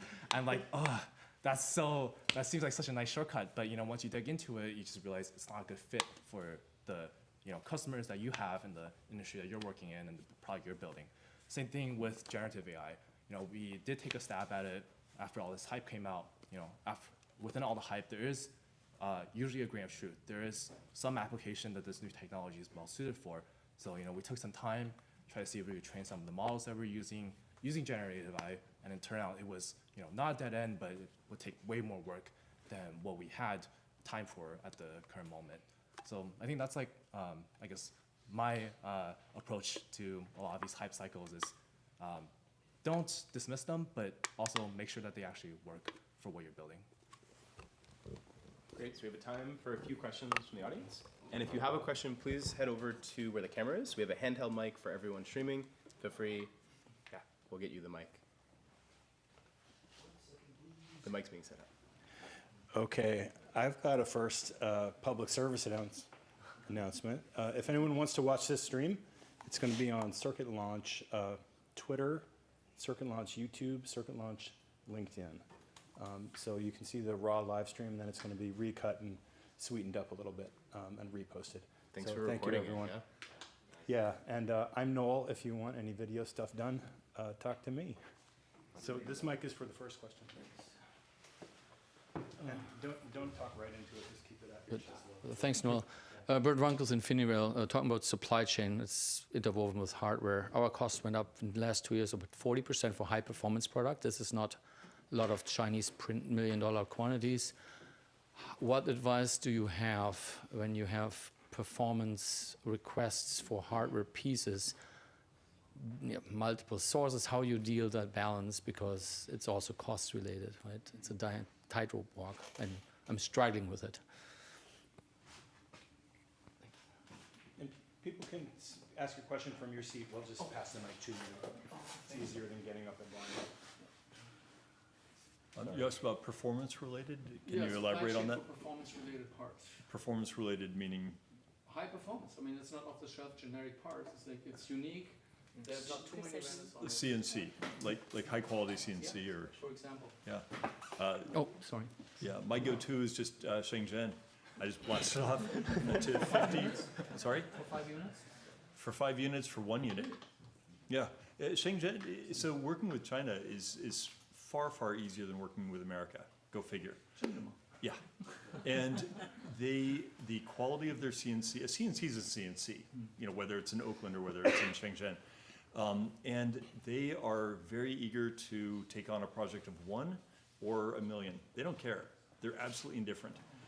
And your cost savings for 1 is actually far more than you would get in the US because their labor costs are lower. So you'll get a master's degree person doing the G-code programming for their CNC in Shenzhen.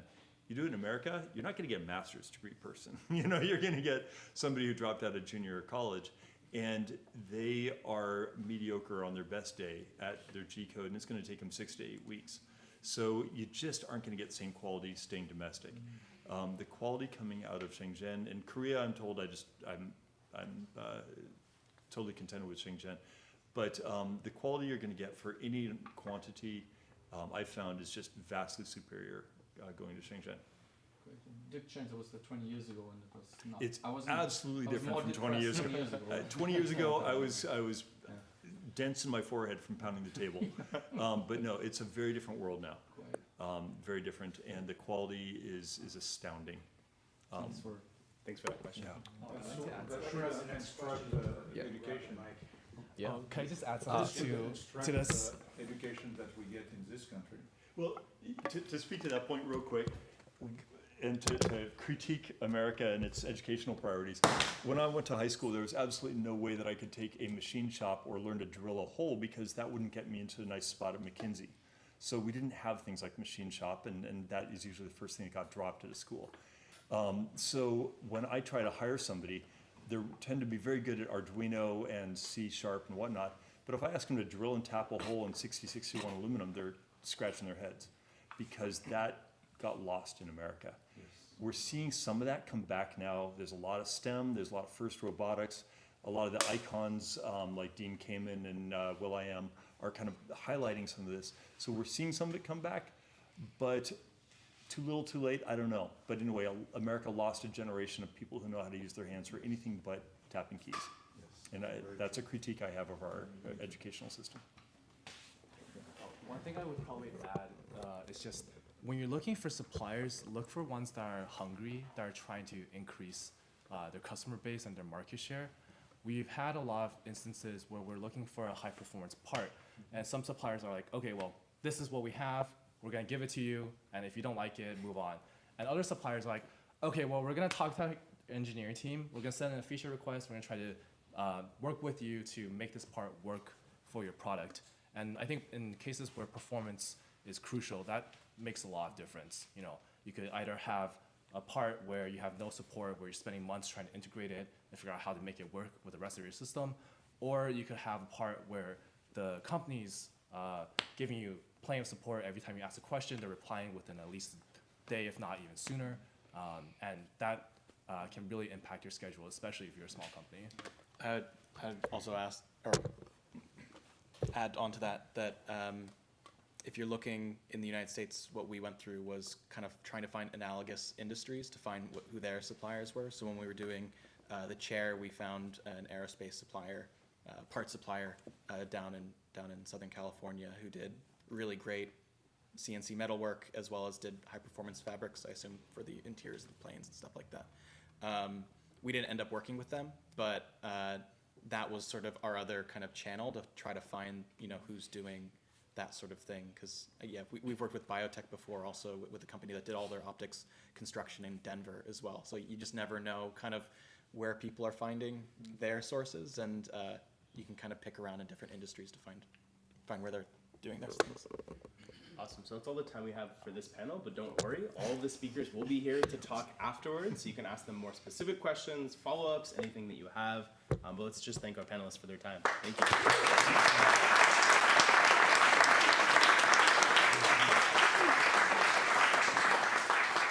And so before we go into the final mix and mingle mode, we love to do a community open mic.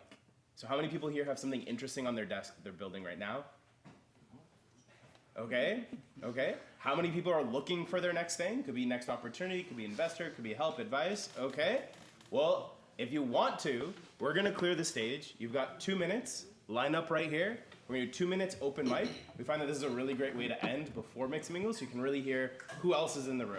So if you want a spot, come line up here. You've got 2 minutes. Floor is yours, and we'll use that mic.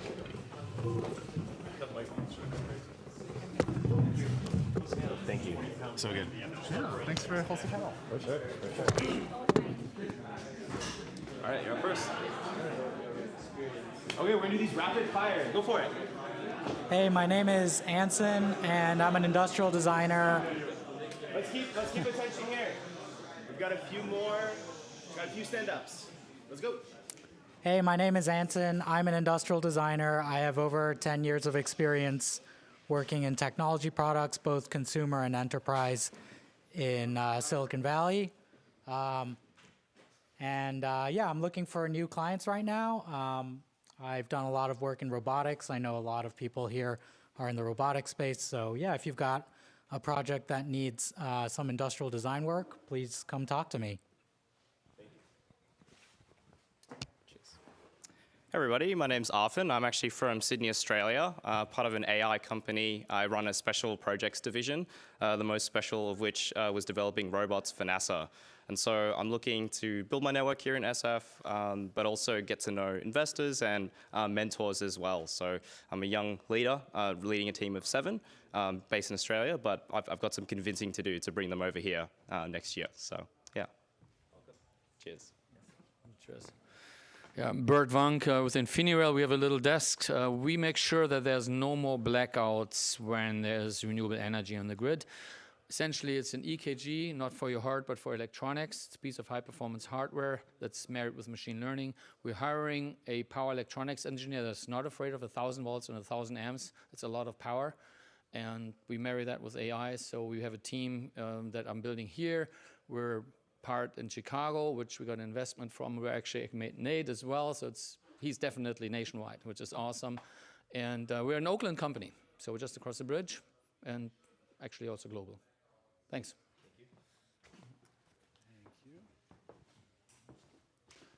Hey, my name is Alex. I'm in the process of starting an LLC called Redwood Prototyping.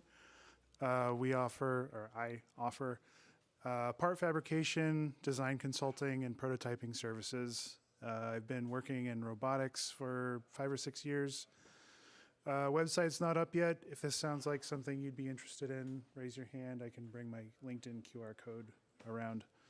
And I'm doing free consultations to see if it's a good fit or not.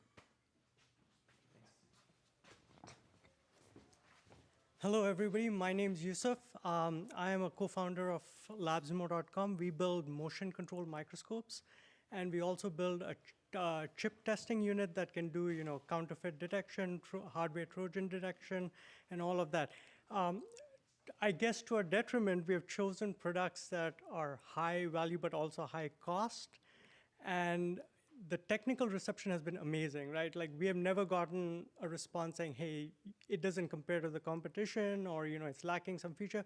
It's great. People are like, we could use it today.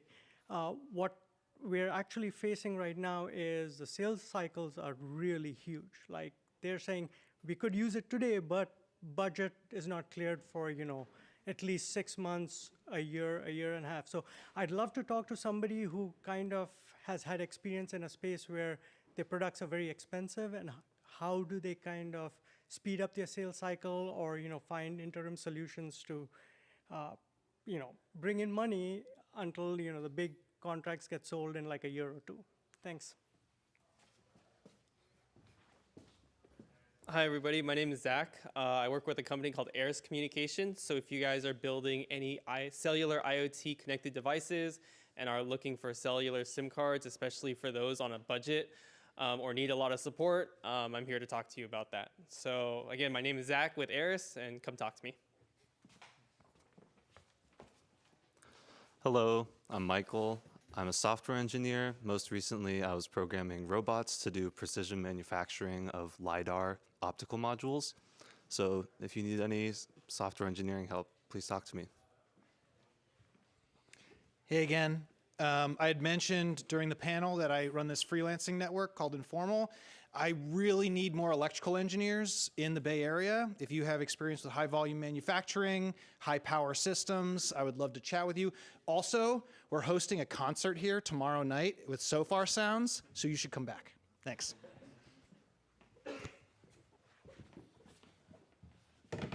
Hi, I'll just take that off here. Hi, I'm Steve. I have a consultancy called Familiar Robotics. I do mostly robotic system integration. Recently, that's been focused on robot cameras, specifically AI-powered cameras. So I've done some work with a bunch of different industries, agriculture, warehouses, logistics, furniture. I also have a robot prototype that I work on over at Circuit Launch in Oakland. So if this is interesting to you, or you have needs in kind of getting your robot unstuck, or are interested in what you can do with what I'm starting to call software-defined vision, please come and find me. Thanks.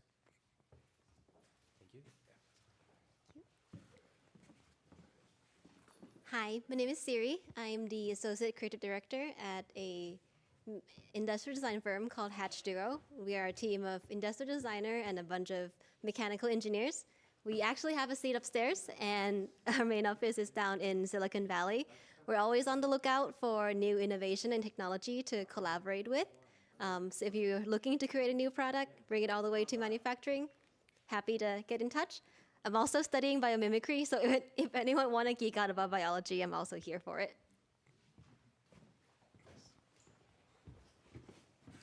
Hi guys, my name is Rich Park. I hate to follow up just before, but I'm a co-founder of a design studio, industrial design studio called Bebop. That's B-E-B-O-P.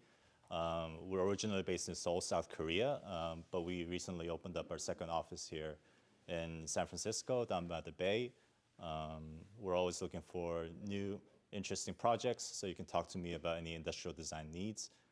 We do mainly focus on consumer electronics, robotics, wearables, but we're also open to kind of traditional industrial design, such as like furniture, home goods, things like that. So talk to me. Thanks.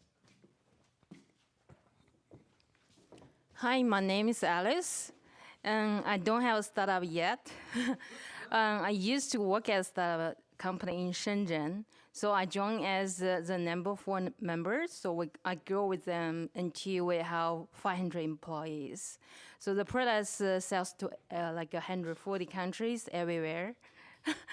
Yeah. So then I quit there. So now I'm doing a master program here. I almost done my master program. So I'm looking for another exciting team to join, to sell the products, grow with the team, and sell their products to everywhere in the world.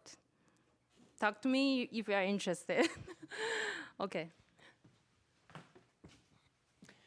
Thanks everybody for coming out tonight. My name is Tom Keegan, and I work for a company called TACT Product Development. We're a mechanical engineering and manufacturing operations consulting team that's based in Redwood City, conveniently between San Francisco and San Jose.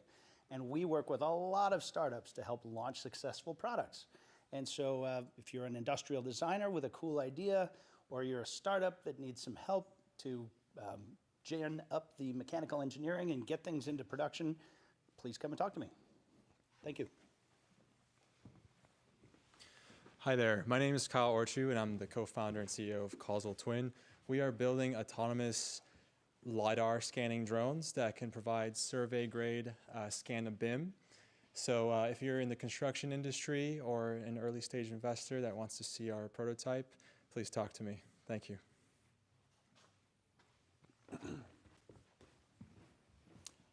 Hi, my name is Nicholas. I work in chemical modeling and materials modeling, consulting work and contract work and that kind of thing. So probably for some hardware startups here, that's relevant, certain types of clean tech startups, certain types of biotech startups, for example. So if you're interested in that topic, chemical modeling, materials modeling, AI for those topics, come talk to me. Thanks. Thank you. Hey, everyone. I'm Ryan. I've spent God knows how many years doing metal manufacturing over the years. Started off blacksmithing and getting into milling, lathes, CNC, welding, you name it, with titanium, everything like that. So if you're all trying to get metal parts manufactured, or wondering why manufacturers are just not returning your calls or saying like, oh, what the hell is this? Like trying to send you back again and again through different design processes, I'd be glad to help. All right. Hey everyone, my name is Chen. I founded my own company just doing underwater robotics to improve STEM education and marine science. And I'm currently piloting a prototype with a high school right now, and hoping that my Ramen Noodle startup, gets some traction. Looks like the last one. Hey everybody, thanks for coming. My name's Paul. I'm an interaction designer. I focus on boosting utilization and market adoption for robots by making them easier for people to use who are not engineers. I'm really interested in talking to all the other industrial designers and other design folks in the audience because it's great to see those people. Yeah, come find me during the happy hour, and thanks for coming. Hi guys, my name is Vien. I'm founder of Wimble AI. It's AI assistant for purchasing. So if communication with suppliers takes a lot of time, our solution does it instead of you. So you can just give task, I want to buy this, and it will go and communicate with suppliers back and forth, negotiate price, negotiate contract, and save a lot of time. So if you are interested, thank you. Hey, I'm Bo. Good to see y'all. Great to be back at one of these in person again. Big shout out to Noel back here on the switcher. We are live streaming on the YouTubes and all the things on the internet, so you can get a replay of all of this. Yeah, give it up for Noel. He's really been pulling it together. So yeah, I want to talk to you about a couple of quick projects. One is, on Saturday morning, I went down in my adventure flops to the Cannery Park in Hayward, and we had a pre-filled Pico balloon. And a bunch of us are amateur radio operators. You can follow us on the interwebs, SF-HAB, like San Francisco High Altitude Ballooning, sf-hab.org. And we launch Pico balloons. We launched one in Hayward. This is an example of the circuit board that we fly with a little circuit panel.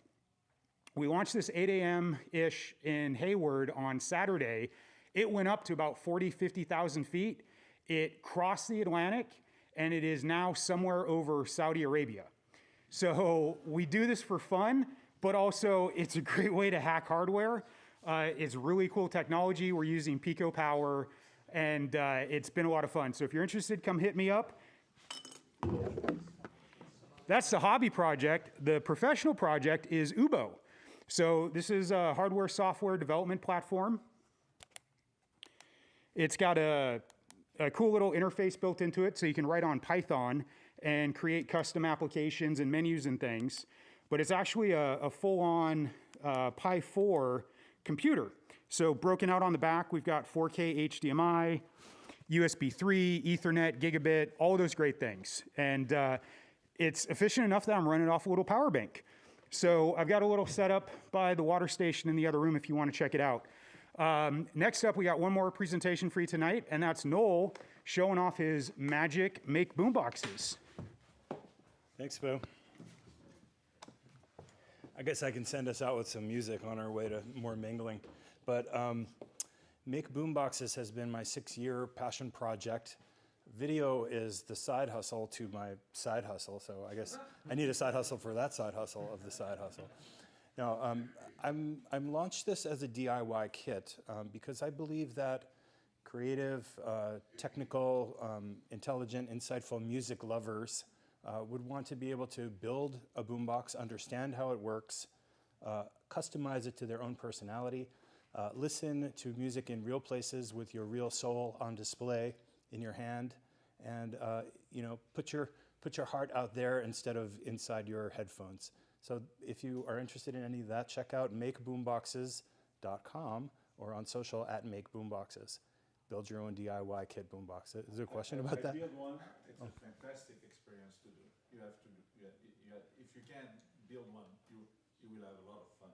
Thank you, JP, and thank you, Circuit Launch. I couldn't have created the do-it-yourself kit without all the support of the community there. So thanks, everyone. Give yourselves a round of applause for a wonderful evening. You want to send everyone out? Yeah.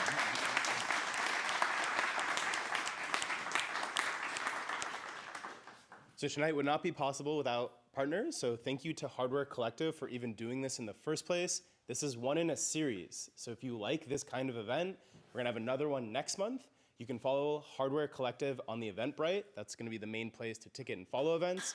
And also, thank you, Studio 45, for hosting this one. The next one will not be at Studio 45. It'll be somewhere else in the Bay, really highlighting what are different spaces, different resources, and different people. So we still got this space for a little bit more time. Feel free to mix and mingle, grab some beer if there's some drinks left, and enjoy. Thank you all.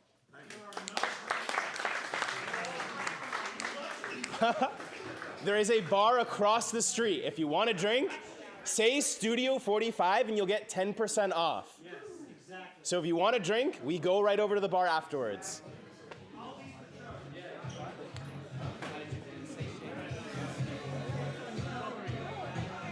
Thank you so much.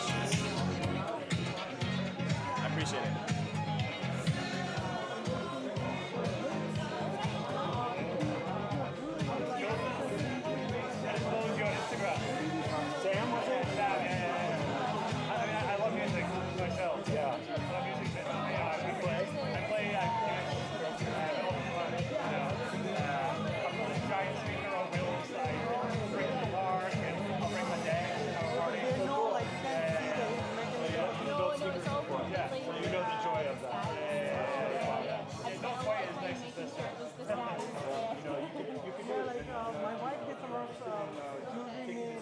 Back home where our parents are living in Dubai, and like we have family here, and they use all the 3D printing and all of that.